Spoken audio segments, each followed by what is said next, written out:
Let's head to the voicemail of Truth and Reason.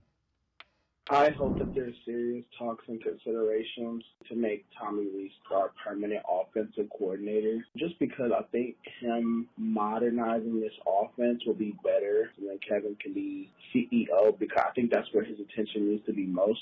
Tommy can really innovate this offense in a way that is updated and bringing that collegiate, intelligent insight to our offense. I just think that he just needs his full input on the team. And so far it's been working, so I think it's smarter that we have Tommy as permanent play caller from now on. As always, appreciate all the voicemails. G. Bush, what have you noticed with it? I think the offense, again, there's lots of limitations. Wide receivers, you don't have anybody that can get a 50-50 ball. The line, with what he's got, I've liked the direction that he's going.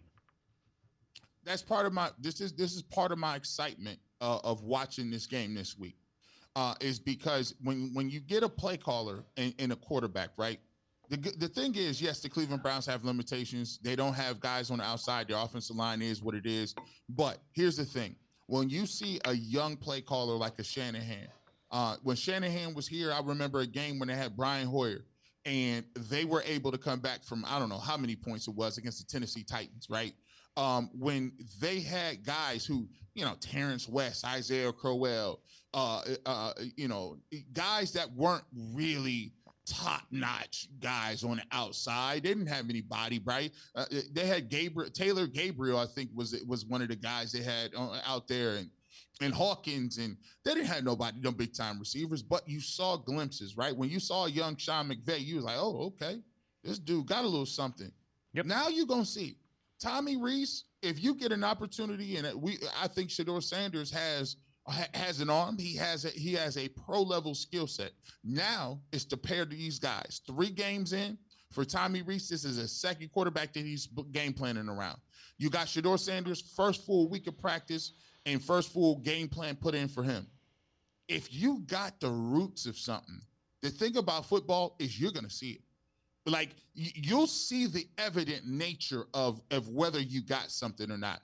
And the coolest thing about this is I get a chance to see it on the field. So much we talk about it with narratives and, oh, is he ready? Is he not ready? The great thing about football is ready or not, here we come. You're going to find out tomorrow, and you ain't got time to be worried about whether or not you are. You get to see dividends each and every week.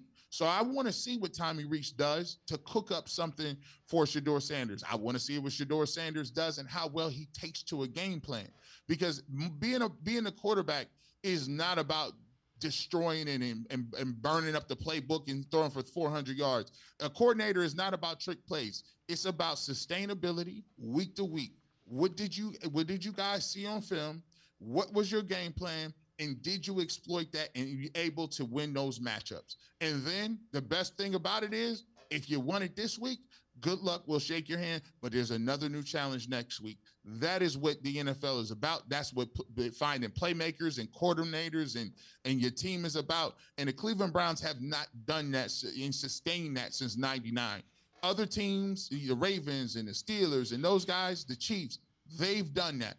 It's now time to see if the Cleveland Browns can start that, where week to week we're trying to see if the Cleveland Browns can be competitive and play competent football. And I'm interested to see how Tommy Rees goes, because if he can do that, then he's going to have other opportunities besides with the Browns. So he's going to put his best foot forward in terms of this play call.